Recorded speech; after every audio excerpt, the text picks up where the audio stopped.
جب تم خوشی کے ذریعے اس تک پہنچ نہیں پاتے تب وہ ایسے حالات پیدا کر دیتا ہے تم اس کی طرف دوڑے چلے جاتے ہو۔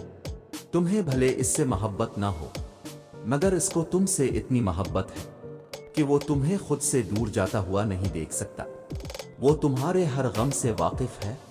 تم ایک دفعہ اس سے التجا تو کرو، عبادتوں سے بھی زیادہ اس کو ندمتیں پیاری ہوتی ہیں۔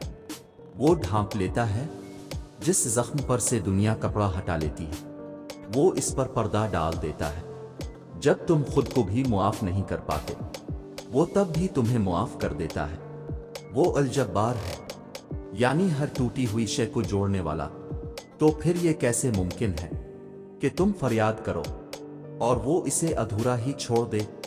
یہ کیسے ممکن ہے کہ تم اپنا بکھرا ہوا وجود لے کر اس کے روبرو جاؤ تو ان کرچیوں کو نہ سمیٹے؟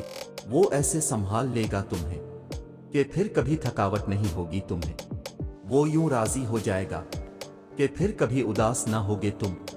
وہ تمہیں تم سے گزار کر ہی خود تک لاتا ہے، اور جب تم اس تک پہنچ جاتے ہو تو وہ تمہارے لیے انہی دعاؤں کو وسیلہ بنا دیتا ہے جن کی قبولیت کا تمہیں گمان بھی نہیں ہوتا۔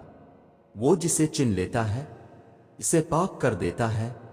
کس چیز سے پاک؟ کبھی سوچا ہے؟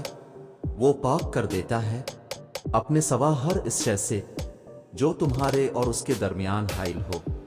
وہ یوں تمہاری دعاؤں کو ہر اس رکاوٹ سے پاک کر دیتا ہے جو کن کا راستہ روکے کھڑی ہوتی ہے۔ اور پھر وہ ہوتا ہے جو نہ کسی نے سنا ہوگا اور نہ دیکھا ہوگا، وہ جس کا نام الخبیر ہے، یعنی خبر رکھنے والا۔ پھر وہ کیسے تمہاری سسکیوں سے بے خبر ہو سکتا ہے؟ وہ جس کا نام الودود ہے، یعنی محبت کرنے والا۔ پھر وہ کیسے تمہاری محبت کی لاج نہیں رکھے گا؟